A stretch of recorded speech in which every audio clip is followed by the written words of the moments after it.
మీ business promotion ads కోసం లేదా పుట్టినరోజులు, వివాహ వార్షికోత్సవాలు, పదవీ విరమణలు మొదలగు అన్ని కార్యాలకు మా 69 టీవీని సంప్రదించగలరు. ఉస్మానియా యూనివర్సిటీలోని ఆర్ట్స్ కళాశాల వద్ద ఓయూబీసీ జేఏసీ ఆధ్వర్యంలో బీసీ కులాలకు చట్టసభలలో రిజర్వేషన్ల సాధనకై ధర్మదీక్ష పేరుతో కార్యక్రమాన్ని చేపట్టారు. ఈ కార్యక్రమానికి బీసీ సంక్షేమ సంఘం జాతీయ అధ్యక్షుడు, రాజ్యసభ సభ్యుడు ఆర్ కృష్ణయ్య ముఖ్య అతిథిగా హాజరయ్యారు. ఆర్ కృష్ణయ్య మాట్లాడుతూ ఓయూబీసీ జేఏసీ ఆధ్వర్యంలో చేపట్టిన ధర్మదీక్షకు ఉస్మానియా యూనివర్సిటీ పోలీసులు అనుమతి ఇచ్చి రద్దు చేయడం బాధాకరమన్నారు. బీసీ విద్యార్థులు రిజర్వేషన్ల కోసం శాంతియుతంగా ధర్మదీక్ష చేస్తే ఓర్వకపోవడం సరికాదన్నారు. ఓయూబీసీ విద్యార్థులు 60% ఉన్నారని, రానున్న రోజుల్లో ఇలాంటివి చేస్తే బీసీలు తిరగబడతారన్నారు. రాష్ట్ర ప్రభుత్వంతో పాటు పోలీసులు కూడా బీసీల ఉద్యమాన్ని అణిచివేయడానికి కుట్రలు చేస్తున్నారని ఆరోపించారు. సీఎంలు, మంత్రులు, సంపదలు, ఆస్తులు అన్నీ మీకే ఉన్నాయని, బీసీలకు కేవలం సర్పంచులు, వార్డు మెంబర్లు, ఎంపీటీసీలు, జడ్పీటీసీలు ఇస్తే కూడా ఓర్వలేక కోర్టులలో కేసులు వేస్తున్నారని తీవ్రంగా ధ్వజమెత్తారు.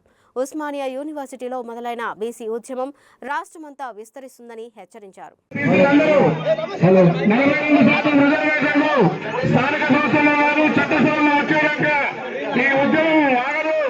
ఈ ఉద్యమానికి ఆర్కృష్ణ నాయకత్వంలో యావత్ తెలంగాణ రాష్ట్రం, ఆంధ్రప్రదేశ్ రాష్ట్రం ఇద్దరు 2 రాష్ట్రాలు అన్న నాయకత్వంలో పనిచేయడానికి సిద్ధంగా ఉన్నాయి, ధైర్యం ఉన్నాయి. మేమందరం ఒక్కొక్క బుల్లెట్ లాంటున్నాం. హలో హలో అన్న, ఒక నిమిషం శ్రీశైలం అన్న, ఒక నిమిషం. 42% రిజర్వేషన్లకు రాజ్యాంగ మద్దతు కల్పించాలని చెప్పి డిమాండ్ చేస్తూ ఉస్మానియా యూనివర్సిటీ విద్యార్థి జాక్ ఆధ్వర్యంలో కూడా పెద్ద ఎత్తున ధర్మదీక్ష జరిపారు. ఈ ధర్మదీక్షకు పెద్ద ఎత్తున విద్యార్థులు, విద్యార్థి సంఘ నాయకులు, తెలంగాణ ఉద్యమంలో అగ్రభాగంలో నాయకులందరూ పార్టిసిపేట్ చేశారు. దీనికి ఉస్మానియా యూనివర్సిటీ పోలీసులు పర్మిషన్ ఇచ్చి రద్దు చేయడం అనేది చాలా దుర్మార్గం. వెంటనే ఈ ఆలోచన విరమించుకోకపోతే ఉస్మానియా యూనివర్సిటీ బాగుంటుందని చెప్పేసి ఏమి విద్యార్థులు శాంతియుతంగా ధర్మదీక్ష, ఏమి నిరారదీక్ష కాదు, ఇంకా ధర్మదీక్ష చేస్తే కూడా ఓర్వలేకపోతే ఎట్లా? బీసీలు అంటే మీకు ఎంతనా? బీసీలు యూనివర్సిటీలో 60% మంది విద్యార్థులు ఉన్నారు. ఇవన్నీ మార్చుకోవాలి, లేకపోతే తిరగబడతారు, ఒట్టిగా వదలమని చెప్పి హెచ్చరిస్తున్నాం. ఈరోజు రాష్ట్ర ప్రజలందరికీ విజ్ఞప్తి చేస్తున్నాం. పోలీసులు, ప్రభుత్వము ఈ ఉద్యమాన్ని అణచివేయడానికి కుట్ర చేస్తున్నారు. అందుకే ఈ న్యాయమైన డిమాండ్, అరే మీరే ముఖ్యమంత్రులు, మీరే మంత్రులు, మీరే ఎంపీలు, కాలేజీలు మీకే, సంపద మీకే, ఆస్తులు మీకే, లక్షల కోట్లు మీకే, వేల కోట్లు మీకే, మాకు ఒక చిన్న సర్పంచ్ పదవులు ఇస్తే, వార్డు మెంబర్లు ఇస్తే, ఎంపీటీసీ, జడ్పీటీ ఇస్తే కూడా ఓర్వకపోవడం అనేది చాలా దుర్మార్గము. ఈ వైఖరి మార్చుకోకపోతే కోర్టులు అడ్డుకుంటాయి, ప్రభుత్వాలు అడ్డుకుంటాయి, ప్రభుత్వాలకు చిత్తశుద్ధి ఉండదు. కాబట్టి ఈ ఉద్యమాన్ని పెద్ద ఎత్తున విస్తరింపజేస్తాం. ఉన్నటి బంధుతోటి రాష్ట్రంలో అగ్గి మండుతుంది.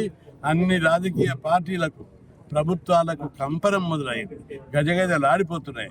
అందుకే ఈ ఉద్యమాన్ని అణచిపెట్టాలని పార్టీలు, ప్రభుత్వాలు కుట్ర చేస్తున్నాయి. బీసీ కుల సంఘాలు, బీసీ నాయకులందరూ కూడా ఉద్యమాన్ని మరింత సవాళ్ళని ఎదుర్కొని ముందుకు తీసుకుపోవాలి.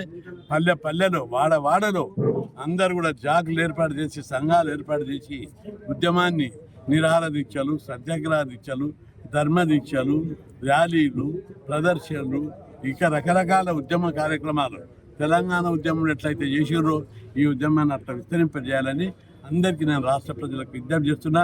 విద్యార్థులకు, లెక్చరర్లకు, ప్రొఫెసర్లకు, కుల సంఘాలకు ఈ ఉద్యమాన్ని మరింత ముందుకు తీసుకుపోవడానికి బాధ్యత తీసుకోవాలని చెప్పి రాష్ట్ర ప్రజలందరికీ నేను విజ్ఞప్తి చేస్తున్నా.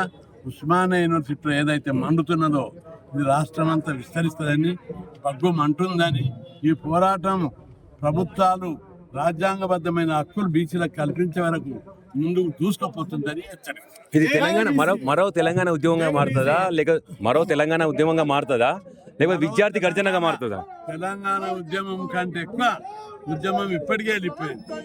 బంద్ జరిపిన సందర్భంగా టౌన్లకు ఉండే, జిల్లాలో హెడ్ క్వార్టర్లు ఉండే, పల్లెల్లో కూడా బంద్ జరిగింది.